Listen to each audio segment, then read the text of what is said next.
Universidad de Chile trabaja para mantenerlo informado. Radio Análisis, una transmisión conjunta de las radios que piensan.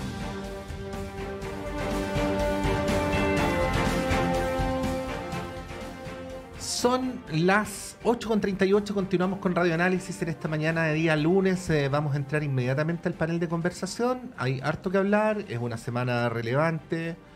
Yo solo quiero decir, porque no puedo evitar decirlo, que esta es la semana donde se va a votar 40 horas, es un proyecto súper importante, pero bueno, hay varios otros frentes abiertos y bueno, vamos a iniciar la semana saludando a nuestra editora general, Montserrat Rolano. ¿Cómo estás, Monse? Buenos días. Hola, buenos días. Muy bien. ¿Y tú? ¿Cómo estás? Bien, muy bien. Qué sí. bueno, ese es el ánimo. Con ánimo, sí, muy bien. Esperamos que nuestros panelistas también, saludar a la arquitecta académica del Instituto de la Vivienda de nuestra universidad, expresidenta de la FECH, militante de Comunes, Valentina Saavedra. ¿Cómo estás, Valentina? Buenos días. Hola, buenos días. ¿Cómo están ustedes? Muy bien, y vamos a saludar también a la académica de la Universidad Diego Portales y concejala por Renca, Camila Avilés. ¿Cómo estás, Camila? Buenos días. Hola, muy buenos días a todos, a todas. Muy buen lunes. Eso. Sí, pues bueno, un lunes, como decía Patricio, que anticipa una semana bien noticiosa. Hay varias votaciones en el Congreso esta semana que probablemente van a marcar la agenda, pero yo quiero partir con algo que ya empezó a tomar vuelo la semana pasada, que es esta llamada crisis de los indultos que ha tenido el gobierno bien complicado. Sabemos lo que eso implicó, la salida de la ministra de Justicia, de su jefe de gabinete. Y bueno, se conoció la semana pasada un antecedente nuevo que, visto por sí solo, quizás no es tan relevante, que es este informe de Gendarmería, respecto de 6 de los indultados. Bueno, digo que no es tan importante porque, y lo aclaró el ministro de Justicia, es algo que ocurre en todos los casos, no es el único antecedente que se considera para tomar la decisión, hay varios otros informes más, pero cuando el presidente dice que no, cuando primero la ministra Camila Vallejo dice que no se tuvieron todos los antecedentes, y ayer tanto el ministro de Justicia como el subsecretario Monsalve dice que el presidente sí tenía todos los antecedentes. Cuando se confirma que el presidente leyó estos informes de Gendarmería y también estaba al tanto del prontuario de los indultados, llama la atención que haya dicho minutos después o horas después de este indulto que no eran delincuentes, cuando, bueno, cualquier indultado es delincuente, esa es como es la base. Pero teniendo todos estos antecedentes a la vista, llama la atención esa declaración. Entonces, hay una suerte de opacidad respecto al tema de los indultos todavía. Mañana se conoce la decisión del Tribunal Constitucional respecto del requerimiento de los senadores de oposición. Bueno, ahí darles la palabra para preguntarles cómo lo ven, porque parece que el gobierno ha estado en una suerte de callejón oscuro y que le ha costado mucho salir de ahí. Valentina, ¿cómo lo ves? Sí, a ver, yo creo que el tema de los indultos es particularmente complejo porque yo creo que siempre va a generar algún nivel de polémica el hecho de que el presidente haga un indulto, ¿no? Y no lo estoy diciendo solamente en este caso de este gobierno, sino que en general, y de hecho yo creo que sería hasta prudente como revisar esa facultad que existe en Chile de que se pueda indultar a personas que ya han sido procesadas, digamos, por otro poder del Estado, ¿no? Que es el Poder Judicial. Sin embargo, esa facultad aún existe y la han ejecutado, digamos, la han utilizado los diversos presidentes que hemos tenido, de las diversas tendencias y políticas que existen.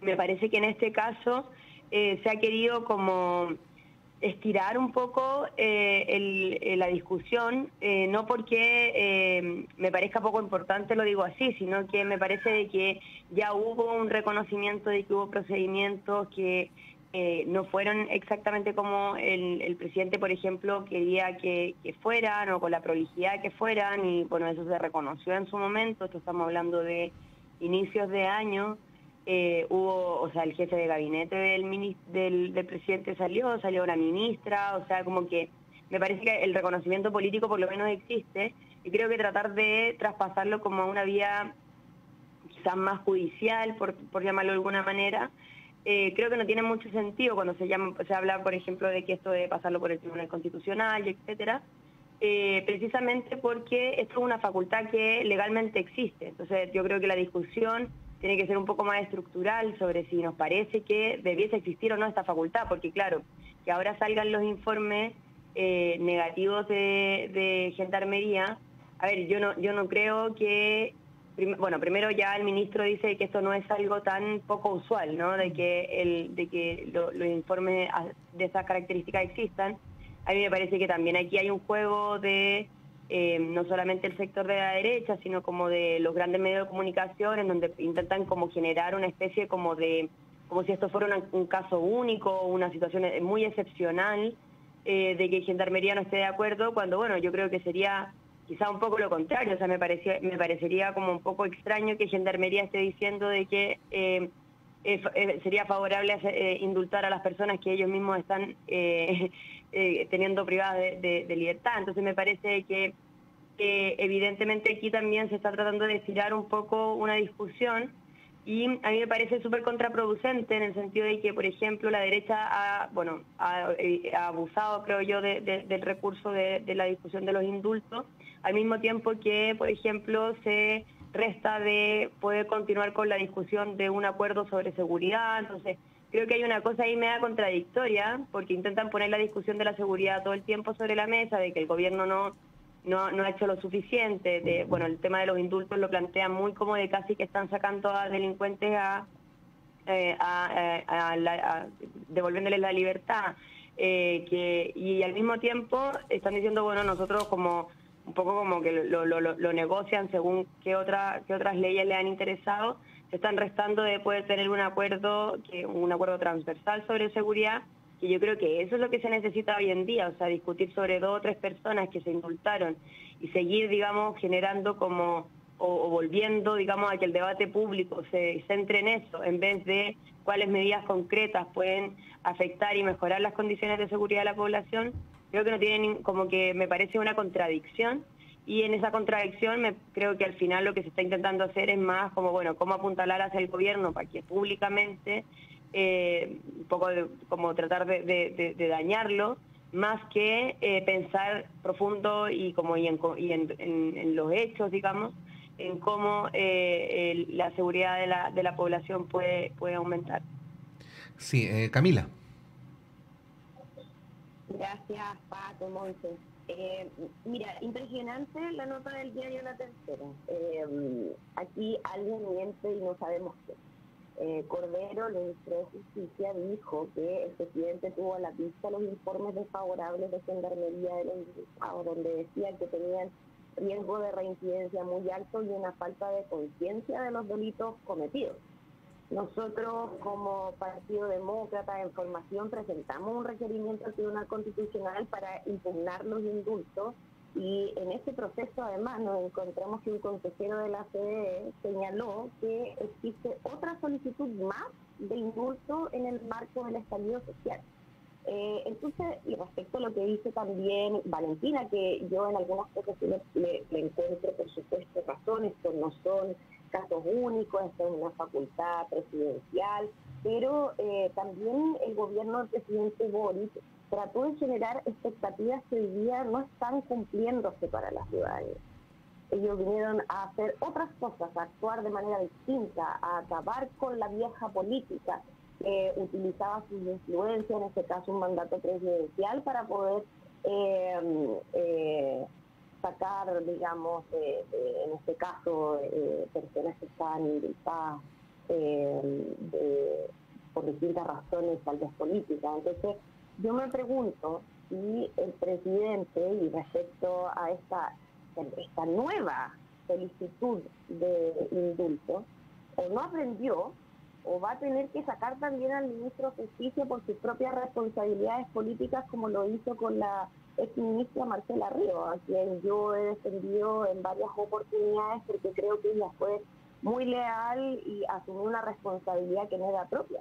Entonces, también espero que el Tribunal Constitucional, por supuesto en sus facultades propias y en base ajustada a la norma, declare inconstitucional este indulto y los delincuentes que fueron liberados porque son delincuentes, porque por cierto tienen condenas previas al estallido social, pero son solo en ese marco.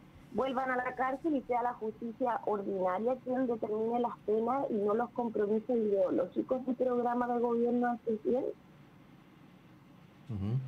Bueno, Valentina, te quería preguntar respecto a dos cosas, y tratando de recoger tanto tu planteamiento como el de Camila. Lo primero es que así como decía Monse, se ve un gobierno en este tema contra las cuerdas, ¿no? Arrinconado. Y también sometido a cuestionamientos respecto a la medida en general a partir de casos particulares. Lo de Luis Castillo se ha vuelto como bien emblemático. Y si uno le preguntara a la gente que nos está viendo y escuchando si aparte de Mateluna sabe cómo se llaman los demás indultados, nadie sabe cómo se llaman los demás indultados, ¿no? Entonces, es todo visto a través del prisma del caso de Mateluna, digo en términos mediáticos y políticos, ¿no? Eso por un lado, y por lo tanto va la pregunta respecto a el modo en que el gobierno decidió lo que decidió, ¿no? Los nombres, quiero decir, Valentina, más que la medida misma. Pero en segundo lugar quiero mencionar la medida misma porque llama la atención, o al menos a mí me llama la atención, cómo el gobierno ha renunciado completamente, al menos en términos públicos y discursivos, a defender el fondo de la medida. Y aparece, vuelvo a repetir, así como decía Monse, arrinconado como se le vio al ministro de Justicia ayer en una entrevista en la televisión, ¿no? Y te lo pregunto porque esta era una bandera de este gobierno. O sea, yo he recordado más de alguna vez y lo vuelvo a invocar para efectos de esta intervención para darte la palabra, que la, entre comillas, primera medida de este gobierno se tomó antes de que el gobierno asumiera, y que fue el anuncio que hicieron conjuntamente a través de un comunicado de prensa las todavía no asumidas ministras Ríos y Orellana, en favor de las demandas que había presentado el Estado contra los acusados en esa época por delitos vinculados con el estallido social. Te quería preguntar en esas dos dimensiones, ¿cómo lo ves? A ver, yo creo que primero sobre como la cuestión de fondo, a mí igual me ha llamado, es verdad, yo en eso lo reconozco, a mí me ha llamado la atención de que solo se ha discutido sobre si, o por lo menos públicamente, no sé si es que es lo que se ha hecho como al interior del gobierno, pero por lo menos públicamente pareciera ser toda una discusión sobre si conocían o no los antecedentes, que me parece que es una cuestión como más procedimental que como ideológica o política, en el sentido como de una decisión política con una orientación. Y yo creo que ahí ha faltado el defender el porqué, cuáles son las razones de suponiendo, digamos, que tienen los antecedentes sobre la mesa, cuáles son las razones que los llevaron a tomar esta decisión. A mí me parece que de todas maneras, o sea, a mí, primero yo creo que habría que defender esta decisión como lo que es, ¿no? O sea, una cosa es decir, bueno, hay personas con antecedentes, pero bueno, hay personas con antecedentes que están en estos momentos con libertad y uno no por eso los está como juzgando con más dureza que otros, o no debería, en relación, digamos, a algún hecho en particular. O sea, si se iba a indultar a las personas que los habían tomado detenidos o presos en el marco de la revuelta, no sé si sus antecedentes legales eran como una prioridad para poder hacer una distinción entre uno y otro. Creo que estoy aquí haciendo, digamos, una elucubración de lo que pudo haber sido, pero yo no me parece que ahí faltan antecedentes, o por lo menos esclarecerlos de parte del oficialismo, de cuál es esa razón de fondo que, teniendo los antecedentes sobre la mesa, le hacen llegar. Yo no estoy de acuerdo. Sin embargo, también me parece que ha habido se ha centrado mucho la discusión, e insisto en esto, en que si se podían o no indultar, y bueno, yo creo que se ha estirado un poco esta discusión. Creo que me siento un poco como que también se cae un poco en el juego, y creo que la prensa igual ayuda mucho en eso, de mantener y hacer recurrente un tema cuando la verdad ya hubo un reconocimiento de dónde estuvieron la desprolijidad y dónde no, y bueno, y se sostiene, digamos, alguna medida.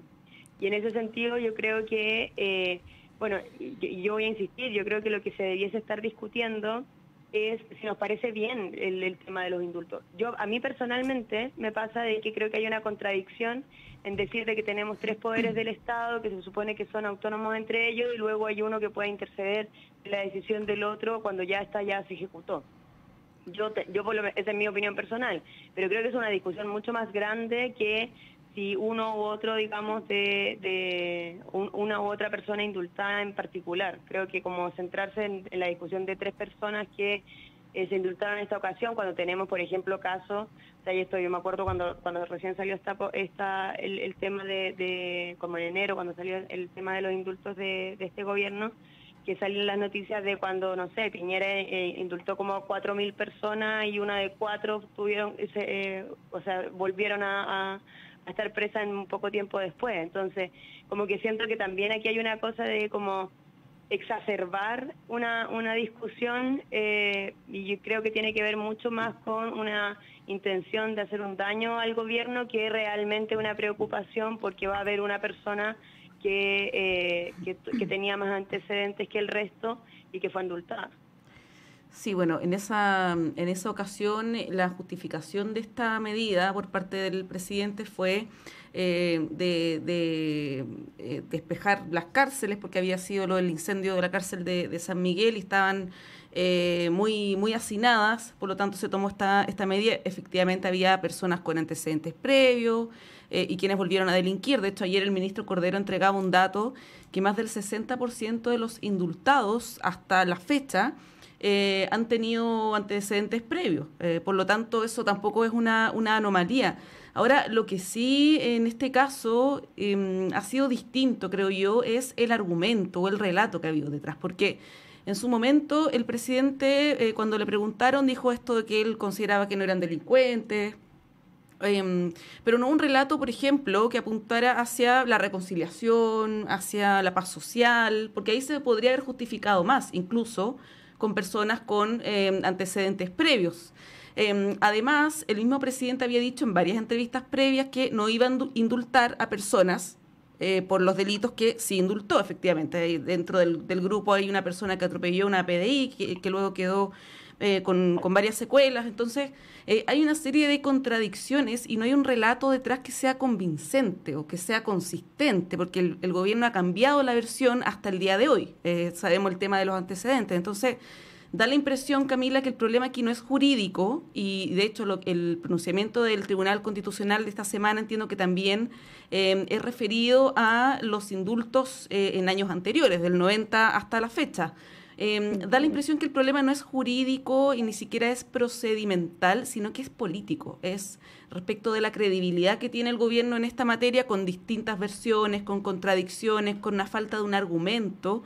Y ahí te quiero preguntar cómo ves eso y cómo podría afectar al gobierno, porque vimos que en fines de diciembre, esto fue como cerca del Año Nuevo, al gobierno efectivamente esto le tocó en términos de su valoración pública, y cosa que hasta el momento está empezando a revertir.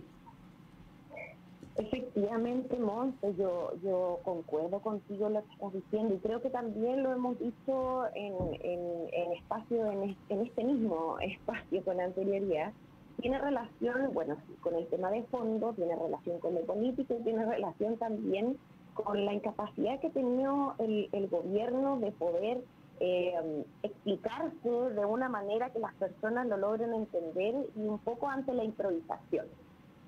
Yo me quedaría un poco con esa palabra, improvisación. Y las razones son evidentes, son razones ideológicas, son parte del compromiso que asumió el presidente Gabriel Boric con la ciudadanía cuando estaba de candidato a la presidencia de la República. Entonces, acá hay un problema político que es ideológico y el daño se lo están haciendo ellos mismos. De hecho, es más, cuando tú le preguntas a las personas, el gran tema para todos, para todas, tiene relación con la seguridad.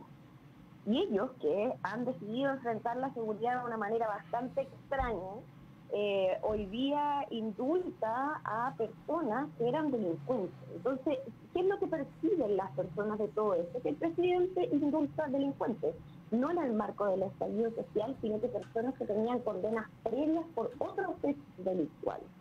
Y lo que está pidiendo la gente es más seguridad.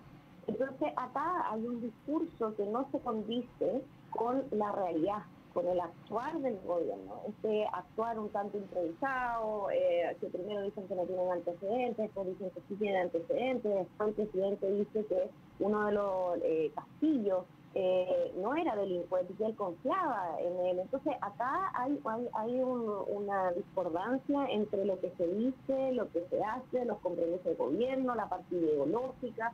Entonces, todo esto, llevarlo a una buena parada comunicacional, siendo esto una facultad presidencial, es imposible de manejar, imposible, porque lo que están pidiendo las personas justamente es otra cosa. Y sí, también parte de lo que ellos mismos dijeron que iban a cambiar. Entonces, hoy día no se entiende, las personas no lo entienden, o sea, y después de todo lo que sucedió, sale este concesión de la CDE diciendo que existe otra solicitud de indulto para una persona que estaba manejando artefactos incendiarios. Entonces, ¿qué le queda a las personas de todo? El presidente no puede esperar que tenga una buena recepción o que esto no sea parte de la discusión, porque en el fondo lo que están esperando es justamente lo contrario. Sí, bueno, solo aclarar que todos los indultados son delincuentes por definición. O sea, el indulto se plantea en base a una persona que está condenada. Por lo tanto, estamos hablando de que todos sean delincuentes, más allá de que puedan haber habido irregularidades en el juicio, en las circunstancias que sea. Y lo segundo, sobre esta solicitud, la solicitud que se conoce es una solicitud como cualquier otra, o sea, de ahí tiene que pasar por un proceso y luego el ministro y el presidente van a evaluar si es que lo acogen o no. Evidentemente las circunstancias apuntan a que eso no va a pasar, por lo tanto yo creo que igual aquí se tienden a hacer tormentas en un vaso de agua cuando sinceramente la situación no da para tanto, creo yo. Sí. Bueno, les propongo, Valentina, Camila, que vayamos a un breve alto y a la vuelta, si quieren complementar este punto, lo podemos retomar antes de pasar al siguiente. Vamos y volvemos.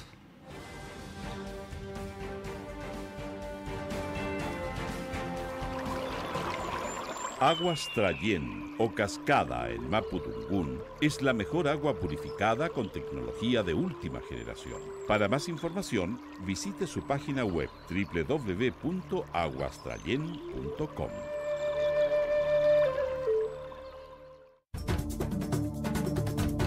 Hola, soy María Olga Mate y te quiero invitar a escuchar todos los lunes a las 5 de la tarde El Gran Teatro del Mundo, un escenario para conversar sobre nuestro rol en la sociedad, aquí en Radio Universidad de Chile, el 102.5 FM. Síguenos en nuestras redes. Te esperamos.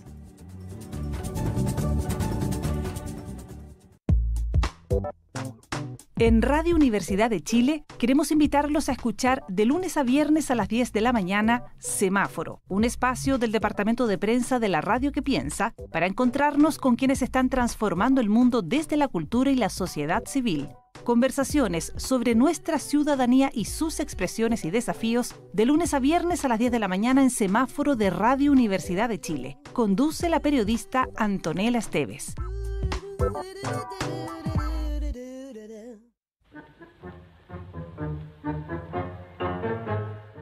Mano a mano con el tango, con los NIN, usted ya lo sabe, todos los sábados de 10 a 11 de la mañana, por supuesto aquí en Radio Universidad de Chile, 102.5 de la frecuencia modulada. No se olviden, todos los sábados de 10 a 11 de la mañana, mano a mano con el tango.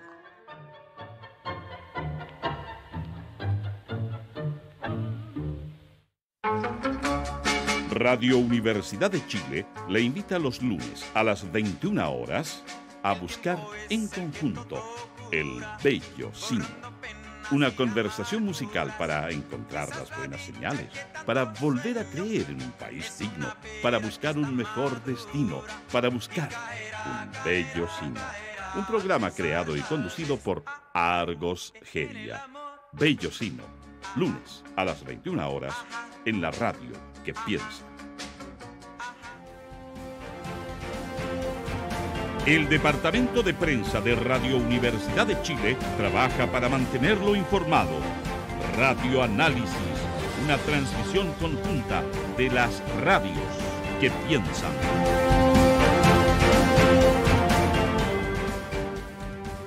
Son las 9:13, continuamos en Radio Análisis en esta mañana de día lunes con Montserrat Rolano, con Valentina Saavedra y con Camila Avilés. No sé si Valentina o Camila querían agregar algo respecto al punto anterior. Ya, entonces seguimos. Silencio total. Eso. Pero a ver, el tema que les voy a plantear de alguna manera establece alguna continuidad con el anterior, y quería partir con Valentina, no solamente porque por turno le toca, sino además por ser aquí en este panel, para estos efectos, la, entre comillas, representante del oficialismo, y que es algo que está de alguna manera en el subtexto de lo que hablábamos en el bloque anterior, y que también lo seguíamos hablando con Montserrat en la pausa, y que tiene que ver con la apreciación respecto a si el gobierno está logrando o no sostener su agenda, defender sus ideas en la opinión pública. Y si así no fuera, ¿por qué ocurre lo que ocurre? El tema de los indultos es un buen ejemplo de cómo un gobierno termina argumentalmente arrinconado. En el tema de la seguridad pública también uno ve que en general los dirigentes del oficialismo tienden a estar más de acuerdo con medidas tipo Carter que con las apreciaciones que hace el subsecretario Vergara, que más que un subsecretario es una persona que lleva años estudiando el tema. Y podríamos poner varios ejemplos más, pero mientras esto ocurre, por ejemplo, Valentina, y no estoy aquí para defender al gobierno, pero el gobierno está impulsando el proyecto de 40 horas y está a punto de sacarlo, y para que finalmente sea ley de la República y se promulgue, pero esas cosas no logran cuajar en el debate público, terminan cuajando otras, ¿no? Y entonces, como los indultos. Como los indultos, claro, como los indultos, para que vamos... o el tema de la delincuencia, porque que también... si uno quisiera ser justo, no es un problema adjudicable a este gobierno, pero bueno, el tema es que aparece este gobierno arrinconado o bajo una lluvia de críticas. Yo quería preguntarte cómo ves ese fenómeno, cuáles son las deficiencias internas del gobierno que lo explicarían y cuáles son las deficiencias estructurales también, porque las hay, qué duda cabe. Sí, a ver... Sí, que estás de acuerdo con mi hipótesis, ¿no? A ver, yo creo que el programa de gobierno, digamos, que es lo que se propone cuando va a la elección, yo no creo que haya una duda, por lo menos dentro de las coaliciones que están dentro del gobierno, de que ese es como nuestro horizonte o como nuestras propuestas en concreto.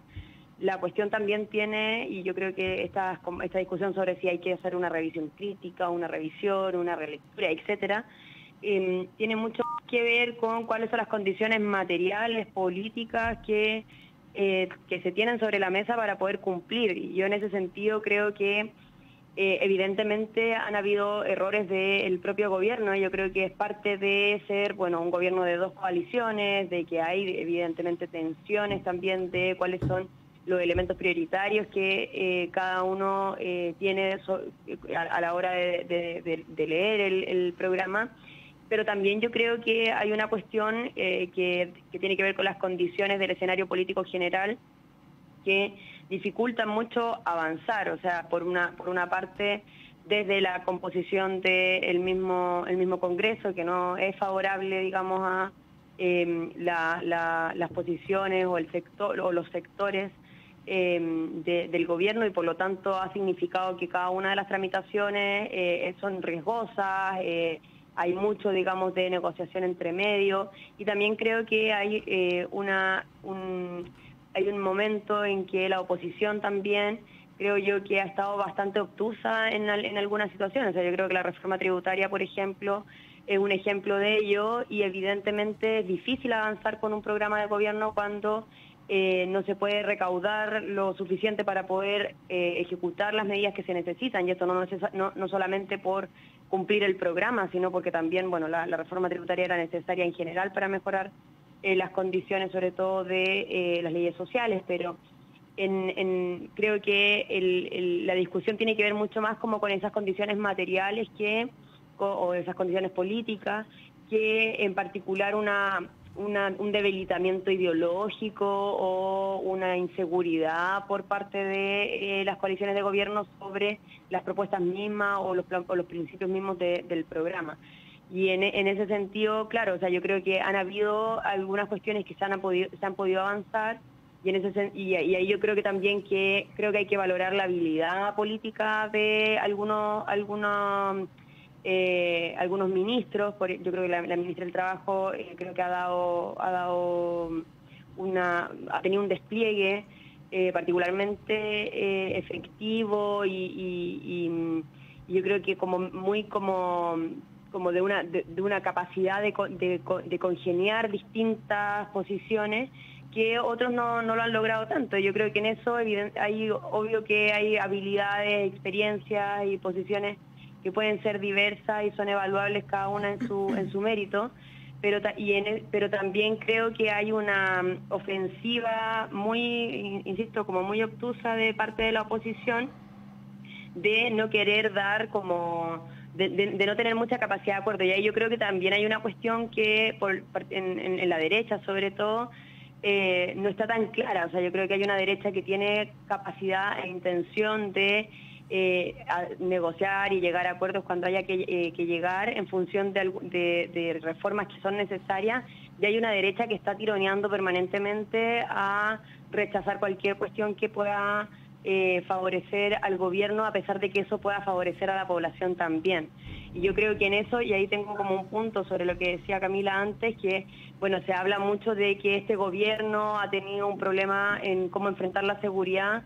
Sin embargo, cuando se estaba avanzando en una mesa para un acuerdo transversal de seguridad, fue la derecha la que se baja de eso. O sea, yo no creo que, por ejemplo, la ministra Toá tenga algún problema para discutir medidas de seguridad. O sea, y creo que en eso, en todos los ámbitos que pueden haber, desde la cuestión más cotidiana de la delincuencia hasta, bueno, cómo se enfrenta el problema de las expulsiones por la migración. O sea, como que hay una cuestión como... Creo que ahí no hay ningún complejo, digamos. Y también, y me parece que por hacerle daño al gobierno, para poder seguir diciendo que este gobierno tiene problemas con la seguridad, se restan, y allí al final lo que se ve más afectado es la población en su conjunto, y además así se permite de que la prensa de los grandes como de los grandes medios sigan insistiendo de que la seguridad es el principal problema, cuando la verdad también la seguridad social que se post una crisis como la que está, o en medio de una crisis, no sé, como ya uno no sabe muy bien cuándo determinar si uno sale o no, tanto de la pandemia como la crisis económica que generaron toda la parálisis que se generó por la propia pandemia. También la seguridad social también es una cuestión fundamental, porque también está ligada también eso a cómo va creciendo, digamos, algunos sectores digamos, de la delincuencia en sí, o bueno, de las multicrisis que podemos estar viviendo de manera más profunda, ¿no? O sea, como que también es una forma de enfrentarlo, y creo que ahí el seguir centrándose en un área en donde además no se está colaborando, me parece que es una contradicción. Sí, bueno, sí. A propósito de lo que dice Valentina, si nosotros ubicamos ideológicamente a este gobierno, yo creo que ahí pueden ustedes estar en desacuerdo, pero se ubica mucho más cerca de lo que fue la nueva mayoría que de un gobierno del Frente Amplio, por así decirlo. Es un gobierno efectivamente reformista, pero de centro izquierda, no estamos hablando de nada extremo. Las propuestas que se han planteado, lo decía hace un ratito acá también Andra Sutov, lo han dicho distintos especialistas, lo ha dicho la OCDE, el Fondo Monetario Internacional, en fin, no son descabelladas, sino que van en una línea correcta. Por eso llama la atención, Camila, y ahí te lo voy a preguntar también, porque los parlamentarios de tu sector votaron en contra de la reforma tributaria hace un par de semanas. Llama la atención esta trinchera en la que se encuentra la derecha respecto del tema tributario, respecto del tema previsional, o sea, no acudir a una mesa técnica para conocer los detalles del proyecto, es negarse a conversar, cuando todavía ni siquiera se ha aprobado el proyecto en general en la Cámara. El mismo tema de restarse del acuerdo en seguridad. Entonces, ahí preguntarte, porque Claro, se ha criticado al gobierno de que es obtuso, que no dialoga, pero lo cierto es que incluso el ministro Marcel ha dicho no hay líneas rojas en el tema tributario. La ministra Jara también ha dicho que están dispuestas a conversar sobre el tema previsional. Pero del otro lado no se ve ninguna voluntad tampoco de querer avanzar en conversar. O sea, una cuestión tan básica para la democracia. Hoy día escuchaba, por ejemplo, al senador Macaya en otra radio que él argumentaba casi como que no es necesaria una reforma tributaria. O sea, veamos qué hacemos con la plata del litio, por aquí sacar algunas exenciones. Entonces, la oposición o algunas oposiciones están en una posición bien extremista. Esa es mi hipótesis, ¿no? Y la quiero someter a tu consideración. ¿Y cómo ves tú también, Camila, que estos ex-DC, como es tu caso, debieran, en qué lugar debieran estar de ahora en adelante, en un momento tan crucial para nuestro país? Oye, Monse, yo te encuentro razón. Yo creo que la derecha no se debería haber bajado de una mesa que era meramente técnica, pero como todo lo técnico termina siendo una presión política, creo que no se justifica en lo absoluto, pero ahí se mezcla con los intereses propios de cada partido, digamos. Lo que han ellos mismos, ellas mismas, predicado a quienes responden a su electorado, ¿ya? Y la verdad es que creo que la oposición ha sido bastante mediocre respecto de estas situaciones, y creo que no ha estado a la altura respecto de las discusiones que se están dando a nivel país. Sin embargo, también creo que Apruebo Dignidad ha sido su propio enemigo, ¿ya? Ha sido su propio enemigo porque están cometiendo errores que la verdad son errores como bastante no forzados y que hoy día han facilitado las cosas para generar estas críticas. Y esto tiene relación con el tema de los grandes acuerdos. Uh-huh. El hacer política, la política implica justamente el cómo generamos grandes acuerdos para poder llevar e implementar las políticas públicas para las personas. Y hoy día eso no lo vemos y se puede ejemplificar a través del propio gobierno de Apruebo Dignidad, que no tiene una coalición ordenada. Eso no es nada que yo esté inventando, uno lo puede observar de manera permanente hasta las últimas negociaciones, por ejemplo, por las asambleas constitucionales que no fueron capaces de ir juntos, por ejemplo. No tiene una coalición que esté ordenada. Ha actuado con mucha soberbia, como es el caso, por ejemplo, del ministro Giorgio Jackson, que partió estando en las D3 y la verdad es que lo hizo súper mal. Y por eso termina ahí Analía Ollarse, que creo que ella ha hecho grandes esfuerzos por ordenar a la coalición y también para poder llegar a estos grandes acuerdos. El tema es que hay que flexibilizar algunas posturas. Nosotros desde Demócrata, y ahí respondo a tu pregunta, Monse, creemos que el centro político es lo que le puede dar estabilidad al país, ¿ya? Y es por eso que hemos realizado esta apuesta. Lamentablemente la Democracia Cristiana, un partido en el cual yo milité con mucho cariño, llevé cada una de las banderas de lucha que teníamos, pero la Democracia Cristiana de la cual yo me fui, no era claramente la democracia cristiana en la que yo inicié hace muchos años atrás. Es una democracia cristiana que ha estado de vagón de cola del Partido Comunista, y eso yo lo lamento profundamente, porque era un partido de centro que era capaz de articular las buenas ideas entre la derecha y la izquierda de nuestro país. Y hoy día esa alternativa es la que nosotras le estamos dando a Chile, digamos. Uh-huh. O sea, hoy día incluso tú te puedes dar cuenta, y ahí vuelvo exactamente lo mismo, porque justamente me avisaron recién que una vecina ahí en la avenida Apóstol Santiago, en un paradero de micro en Renca, la asaltaron. Así es. Entonces, esas son hoy las preocupaciones de las personas. Y creo que hoy día el gobierno está tratando de enmendar un discurso que dio durante muchos años contra la seguridad pública, contra la institucionalidad de Carabineros. Hoy día Carabineros tiene una alta aprobación pública y se encuentran hoy día también de manos atadas.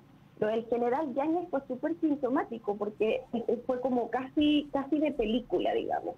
El general Yáñez explota frente a las cámaras, dice que ya basta, que no tienen las herramientas y que no están con la capacidad de poder responder a la altura de la seguridad pública. Y al otro día llaman a la Moneda, desde del Ministerio del Interior, la ministra Toá, a tirarle la oreja al general Yáñez mientras estaba muriendo en ese mismo instante el carabinero que habían atropellado en Concepción. Entonces, las personas observan esto con mucha delicadeza y dicen, miren, o le dan más herramientas a carabineros para poder enfrentar la seguridad pública, o nosotros qué hacemos. ¿Y qué hace el gobierno? El gobierno sale diciendo en un punto de prensa junto a varias otras personas, entre ellos el alcalde Claudio Castro de Renca, que a mí me parece una pésima medida, salir diciendo, por favor, ciudadanos, ciudadanas, entreguen sus armas. Cuando esa no es en verdad la solución, por supuesto, es parte del problema, hay que ejecutarlo. Pero acá las personas lo que necesitan es que se tomen decisiones concretas, decisiones que permitan que las Fuerzas Armadas y que Carabineros sean capaces de tener el respaldo legal para poder actuar y controlar la seguridad pública. Entonces, Camila, todas esas cosas se mezclan y terminan siendo un detonante para el propio gobierno.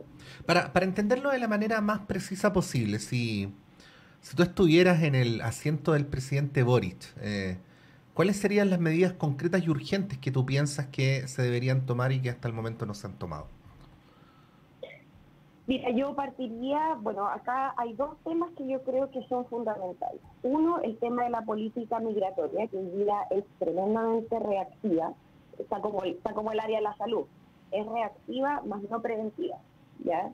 Y existe hoy día, o está en curso, un proyecto de ley que propone establecer de manera permanente la presencia de las Fuerzas Armadas en la frontera, pero con el respaldo legal para poder hacerlo. Y ahí entramos justamente a la discusión de lo que te mencionaba recién, de las reglas del uso de la fuerza para poder resguardar el orden público.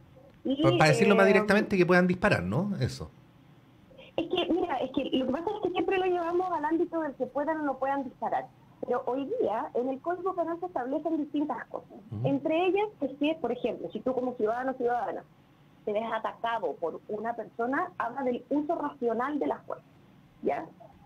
Y en el caso de las Fuerzas Armadas y de orden público, habla del uso proporcional de la fuerza. Eso es algo que no puede pasar porque el Estado no puede perder frente a la delincuencia. Entonces, más allá del disparo o no disparo en sí mismo, tú no puedes utilizar las mismas reglas para quienes somos ciudadanos y ciudadanas versus aquellos que están para resguardar el orden público. Entonces, ahí hay una falla que es importante y que existe un vacío gigante y que las personas están pidiendo, por favor, háganse cargo, ¿ya? Esto particularmente el tema de las reglas del uso de la fuerza. Y lo otro es que el cómo se llevan, creo yo, a grandes acuerdos. Creo que estamos perdiendo mucho tiempo en un molidillo de reformas como la que se vota el día de mañana, que habilita, por ejemplo, los autopréstamos con fondos previsionales, en donde no hemos discutido, en verdad, el fondo del problema, o sea, atacar seguridad y atacar el tema del financiamiento de las familias chilenas que hoy día se encuentran en una crisis importante. Y eso tiene que ver con la reforma tributaria y con la reforma penal. Valentina, no sé si tienes algo que agregar sobre este punto. Sí, o sea, a ver, yo creo que a mí me parece un poco como contradictorio decir de que lo que se necesita son medidas preventivas en temas de seguridad y que la respuesta a eso sea mejorar el uso de la fuerza, cuando el uso de la fuerza evidentemente es una medida reactiva. A mí me parece que, y yo comparto de que estamos en una crisis migratoria en donde eso no es una crisis nacional, digamos, evidentemente la migración es esencialmente una cuestión de relaciones internacionales, pero además estamos en una crisis migratoria a nivel mundial, o sea, como que esta discusión sobre qué pasa, digamos, con la migración masiva es algo que está pasando en Latinoamérica, pero también lo estamos viendo en Europa, o sea, tiene que ver un poco con las crisis, van generando otro tipo, estos movimientos migratorios, y evidentemente los países que se encuentran con una mayor estabilidad económica, social, política, reciben, digamos, esos efectos en forma de migración, ¿no? Y ahí yo creo que es un problema, y ya lo dijo el presidente Boric en varias ocasiones, es un problema cuando se intenta confundir la migración con como si fuera una cuestión esencialmente delictiva.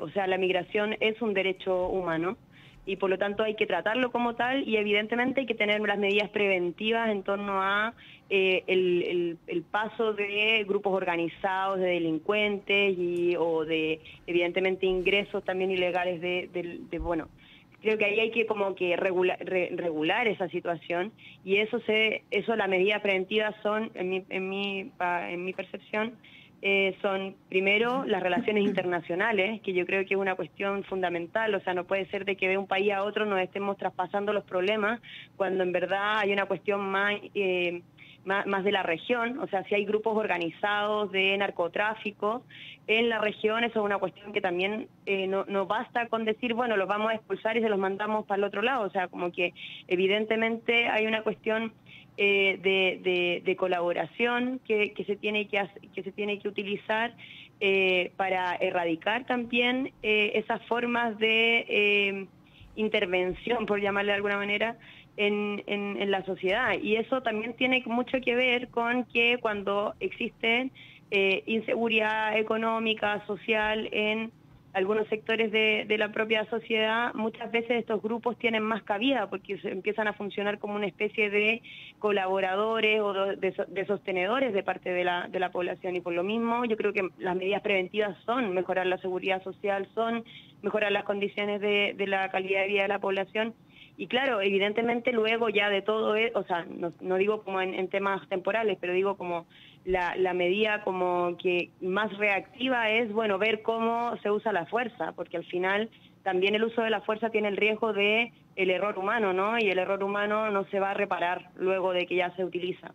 Entonces, me parece que ahí hay una cuestión que por lo menos de parte del gobierno se ha hecho el esfuerzo de hacer, que tiene que ver con mejorar estas condiciones. Por eso yo también recalcaba que a mí me parece que ha sido muy bueno el desempeño que ha tenido el Ministerio del Trabajo en ese ámbito, y creo que también ha habido, digamos, intención, sobre todo el Ministerio del Interior, de mejorar las condiciones de la regulación de las fronterizas, ¿no?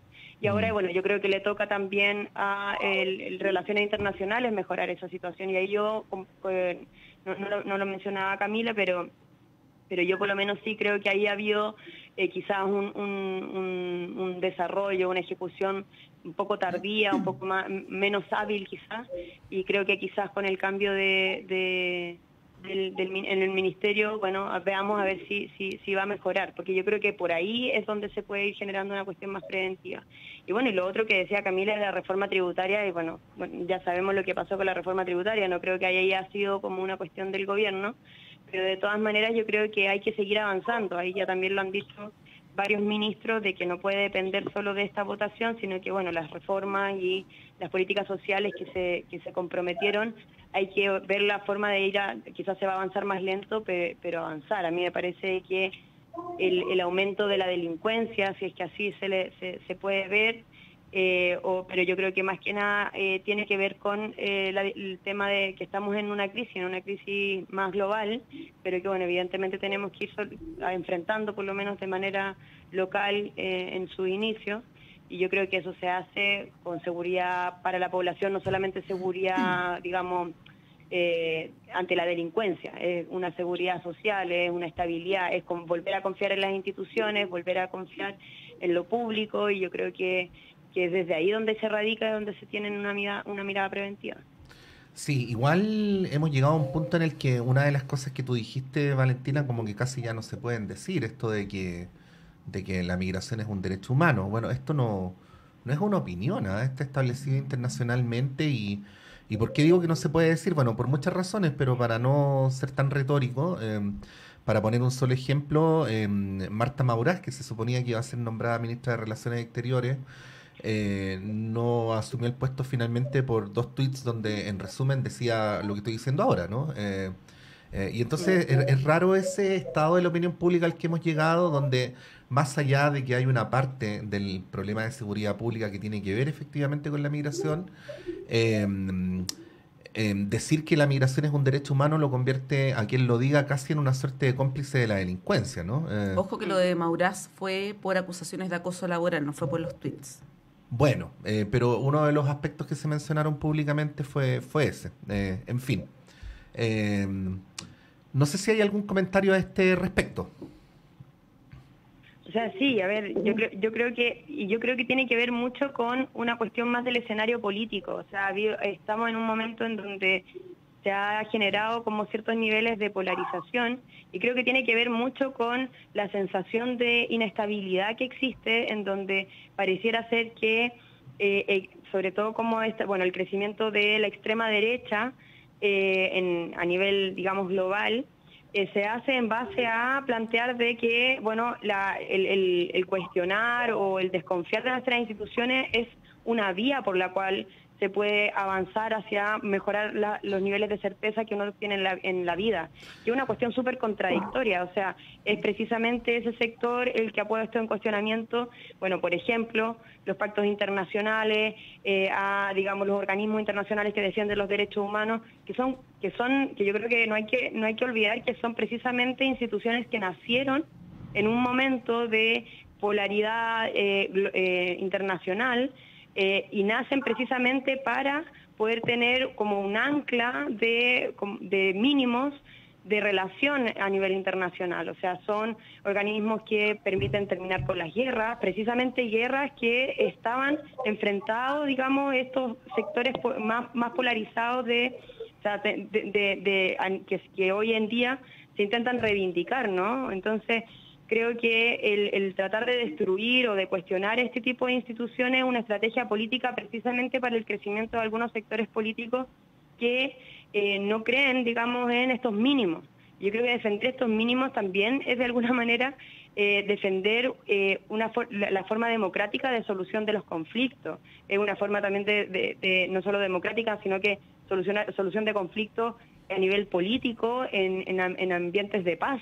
Y yo creo que la defensa de los derechos humanos está relacionada con eso, y no solo con una cuestión como reivindicativa, como ideológica, que también, pero creo que también no hay que olvidar que son este tipo de instituciones, este tipo de pactos los que han permitido que vivamos en el periodo de paz, por lo menos en esta zona del mundo. No digo que es una cuestión global, porque también tenemos crisis en otras áreas del mundo, pero el periodo de paz más largo de los últimos siglos. Entonces, me parece que el cuestionarlos, también hay una cuestión como bien peligrosa en eso, como evidentemente uno puede discutirlos, uno puede complementarlos, puede hacer, pero creo que el por ejemplo, empezar a plantear de que uno no puede reivindicar un derecho humano como lo es la migración, y que además creo que hay que también reconocer que hoy, cuando es una migración que viene como de crisis, además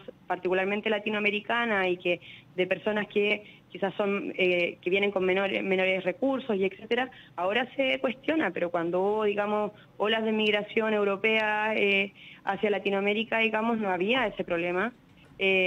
No hace mucho, evidentemente no es la misma cantidad, pero no hace mucho hubo una migración española cuando estuvo una crisis en España, digamos, por la crisis inmobiliaria, digamos, no recuerdo exactamente el nombre, y no hubo una reacción como esa en los sectores más conservadores y de la derecha. O sea, también tiene que ver una cuestión como con una mirada discriminatoria que se intenta instalar de que, bueno, ahora la migración es una cuestión como casi que el libertinaje de la delincuencia, y yo creo que por eso creo que es peligroso confundirlo, y hay que hacer esa distinción constantemente. Claro, es que la envergadura de la migración que tenemos... Ojo. Camila, sí. Estamos cerrando, sí, así se nos acabó el tiempo, Camila, así que si puedes decirlo brevemente. Solamente complementar la discusión, que en el fondo lo que uno dice es: inmigración ilegal, por favor regularicen. Veamos qué es lo que está pasando con eso. Aquellos que cumplen o que tienen alguna condena en nuestro país, se devuelvan a los países que vienen, digamos, a los países de origen. Si no es más que eso, en el fondo. O sea, acá, frente a alguna condena, frente a la pesquisa de algún delito, esas personas tienen que volver a su país de origen.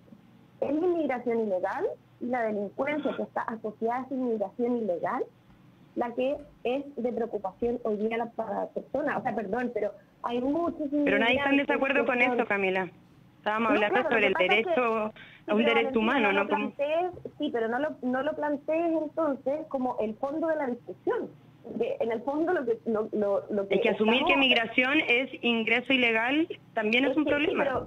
Sí, pero por supuesto, lo que pasa es que de alguna forma hay que regularlo, porque si no, nos pasa lo que está pasando hoy día. Mira, los alcaldes de la zona norte han dicho que al menos están pasando entre 200 y 400 personas de manera ilegal a nuestro país.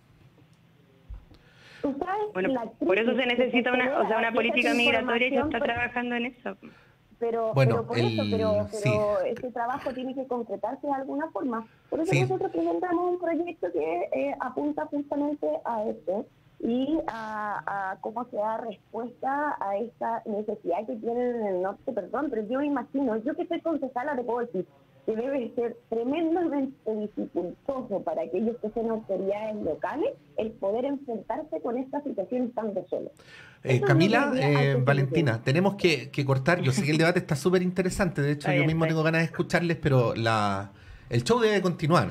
Por lo menos Radio Análisis así lo tiene estipulado. Tenemos además una súper interesante entrevista a la vuelta de la pausa. Así es que muchas gracias a Valentina Saavedra, a Camila Vilés. Vamos a un breve alto y a la vuelta está Claudio Medrano con ustedes. Que les vaya muy bien. Camila. Pato. Oye, falleció Eduardo Rabani y también Alipio Vera. Sí, justo íbamos a decir, pues, habíamos dicho lo de Rabani más temprano y obviamente lo de Alipio, obviamente enluta al periodismo chileno y al país, una figura que durante décadas impuso este estilo de hacer periodismo de investigación en cierta época y también este periodismo amable que se echa de menos a veces también en el último tiempo. Bueno, vamos y volvemos.